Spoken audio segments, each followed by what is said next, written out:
Okay, this is part two of Learning Unit 2.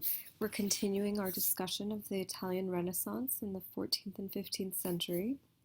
So we left off with Masaccio and we were comparing his painting style to that of Jan van Eyck's, a Flemish painter, and that was Adam and Eve from the Ghent altarpiece. Just show you that again. But we're going to continue on, and I want to mention the Medici family. So in Florence, there was a ruling family who was very wealthy and powerful, and they kind of began their reign in the 14th and 15th century, and by then they had already um, started a bank with a very sophisticated system of accounting that was kind of new at the time. So it was one of the most prosperous and respected banks in Europe. They also produced 4 Catholic popes, were Medici's, and 2 queens of France. Maybe you guys have heard of Catherine de' Medici. So, I mean, they had an incredible amount of not only just wealth, but power.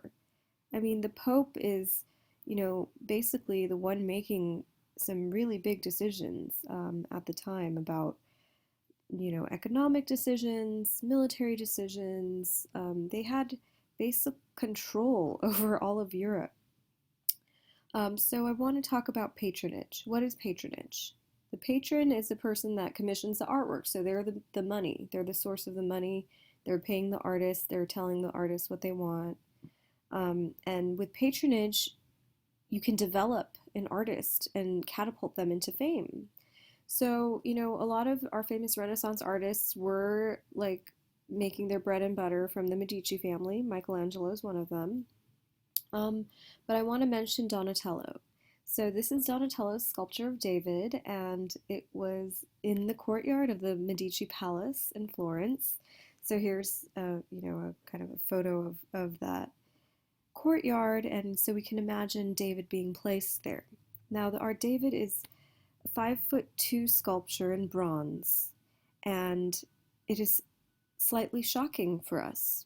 Not just the fact that it's a nude, because remember this is a Greek sculpture of Laocoon and his sons.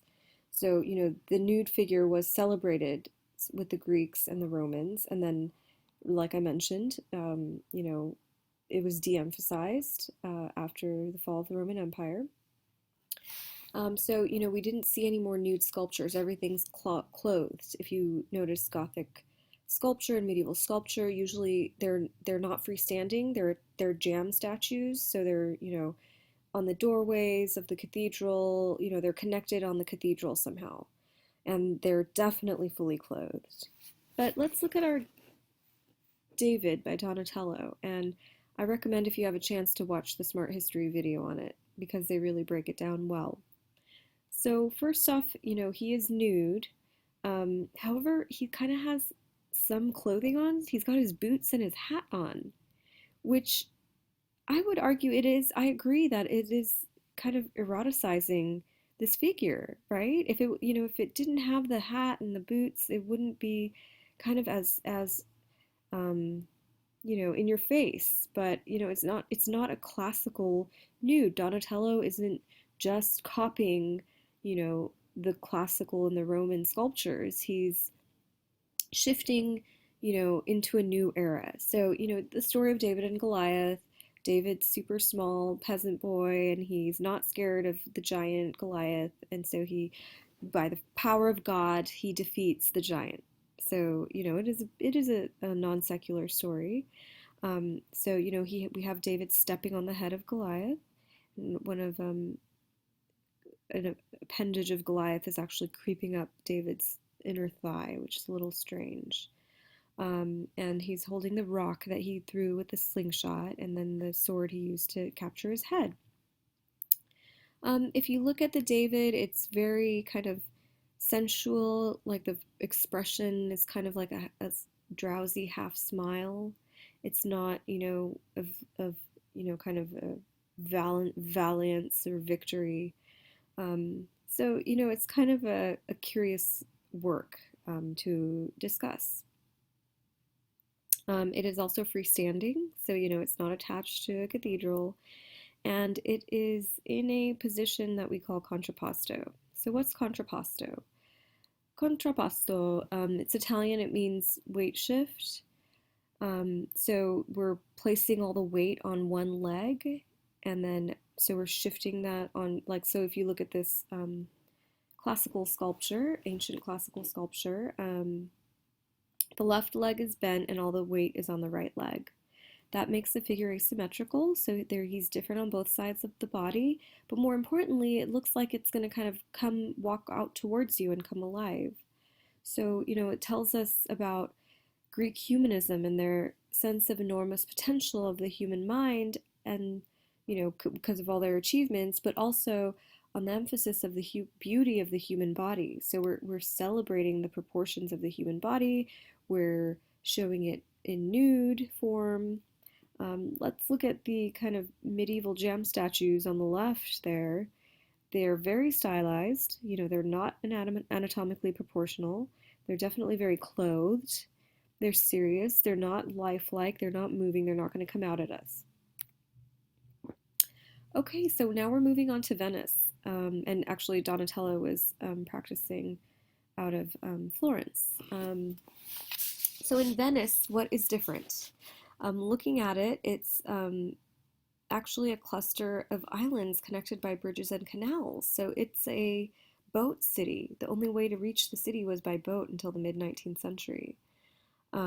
So in this area, we have a lot of trade going on. So we have, items coming from the Middle East as well as, the North.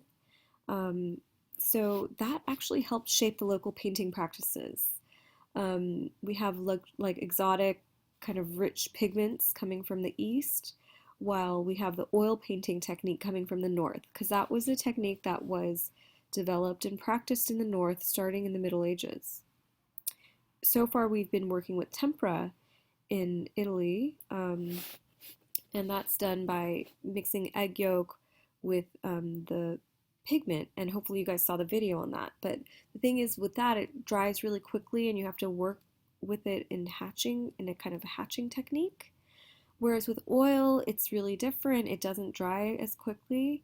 You kind of prepare the canvas by putting layer and layer of paint, and it creates this kind of like jewel-like intensity because of all the way the light reflects off of all the different layers. And not only that, you could work with it and push it around for weeks, so you could actually change your work and not have to just settle for, what's there and what's dried already. So Bellini was the guy to combine the really rich pigments with the oil paint. So let's look at a tempera work. So I really do admire Botticelli's work, and he's working with tempera. This is Primavera, which means spring, and if you get a chance, do watch the Smart History video about it. There's a lot of iconography and symbolism in this work.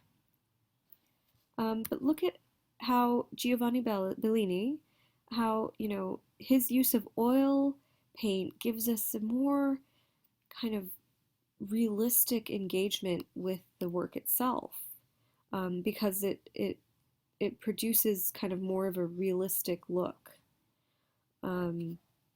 This is St. Francis in the desert, and Bellini's really emphasizing light. So that's our element that we're really interested in when we're looking at this work by Bellini and other Venetian artists and people who are really interested in oil paint. So look at the light source coming from up on the left diagonal here, kind of reaching down towards St. Francis. He's barefoot, he hasn't put his shoes on. We get a sense that he's communing with a higher power here, and that higher power is represented with light. So this is another departure where Bellini is connecting the material and spiritual world together, because it's not these kind of actual angels and things representing divinity. It's simply beauty, nature, and light. Anything that any human being can go out and experience by stepping outside, and then you can connect with the divine. And I just wanted to place Giotto's St. Francis in Ecstasy with this rendering of St. Francis. Interesting, right? So coming about 100 years later,